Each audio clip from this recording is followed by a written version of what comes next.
there's this narrative about like, oh, if Jake does well, then this whole thing's scripted, and obviously Jake's going to take offence to that, but I feel like you should probably take offence to that, because the people who are suggesting that are kind of questioning your integrity and suggesting your pride's up for sale. Do you think the people who are suggesting that underestimate who you are and your values as a fighter? I'm not too sure. You know, my mind's not even there, but it's a great question.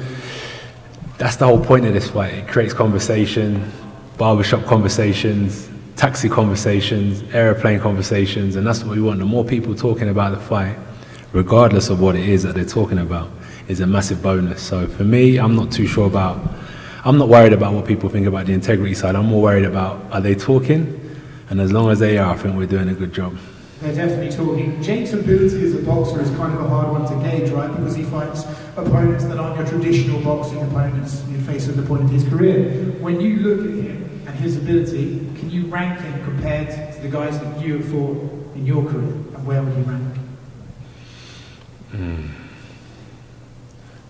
The start of my career. Yeah, he'll be someone that I would have fought early on in my career. I've got a lot of experience now. But yeah, someone at the start of my career, I'd say. But I don't know who to say exactly. But maybe someone at the start of my career. Anthony, Charlotte Daly from Daily Mail. Hello. I was actually talking to Eddie Hearn recently about this matchup with Jake Paul, and yeah. he was saying about the Daniel Dubois defeat, and that potentially it was more painful than people may have anticipated or imagined. Is taking a fight with Jake Paul trying to find that fun again and that enjoyment again? Boxing is not such a fun sport. You can't play boxing, so it's not so fun if I'm honest, but it was just a great opportunity to get back in the ring and get back to big time business.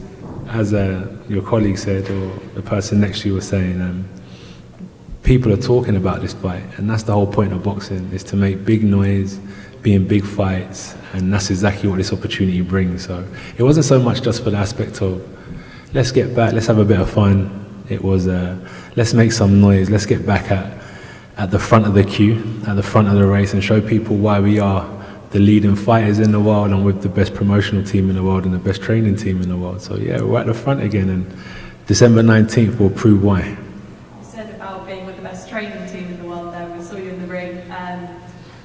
Lots of movement. What would you say the best or the most significant change you've had since teaming up with the Team Usyk camp? Maybe that I pray more. That's important. And I learned that from the team, the importance of prayer. So yeah, that's important for me. So yeah, I pray more now. Hey Jay, just said, interestingly, when Canelo was going to fight Skull, he was going to fight Jake before that, but collapsed. Why did it collapse? Who knows? For whatever reason, yeah? But he said it was the first time his daughter came home and asked him, are you going to fight Jake Paul? And he said it was the first time any of his kids had ever mentioned boxing to him. Which speaks to the, obviously, impact that Jake has to the younger fans. Does your boy know who Jake is? And has he asked you about this fight? I'm sure he knows who Jake is, but I don't really take boxing home, if I'm honest with you.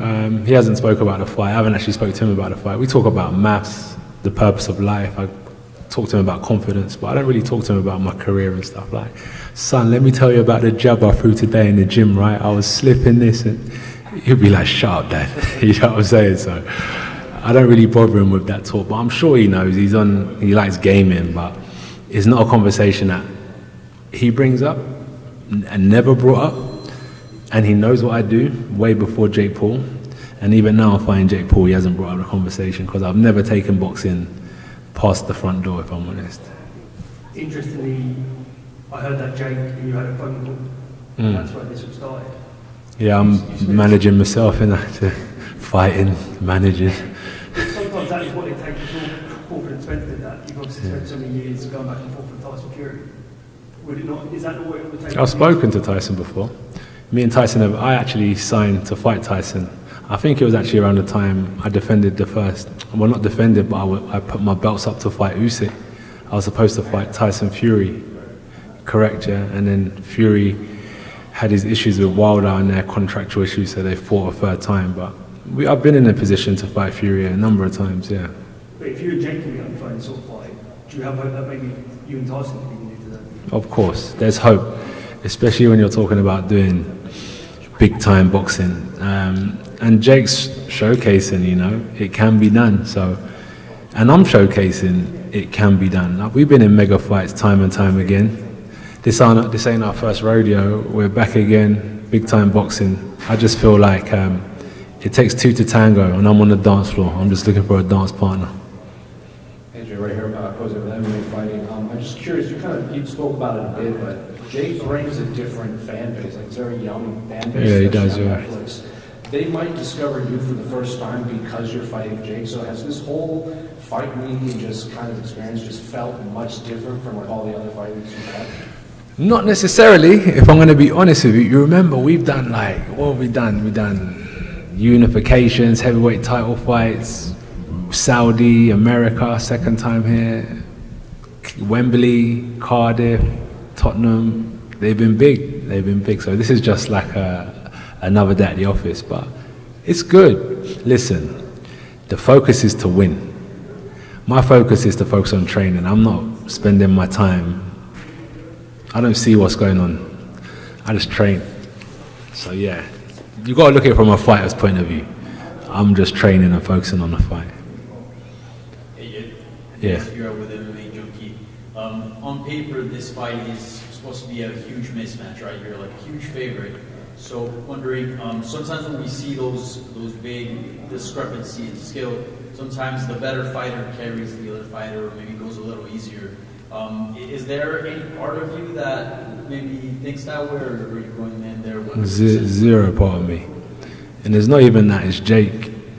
It's just, do you know, I was actually looking at myself today. I'm a very respectful guy, brought up by a good family, but if I can kill you, I will kill you. That's just how I am.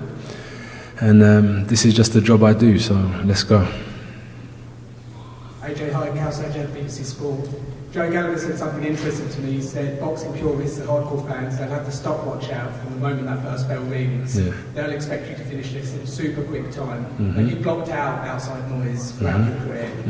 But do you feel that weight of expectation of having to knock it out early? I'm carrying boxing on my back. I've done it with the Ngannou fight, and I'm going to do it again. I understand the expectation. I don't carry it because the expectation I have of myself is already enough, but I understand it, I acknowledge it, and I respect it. But that's about it as far as outside concern about this fight. Thank you very much. All good? Thank you, yeah? Respect.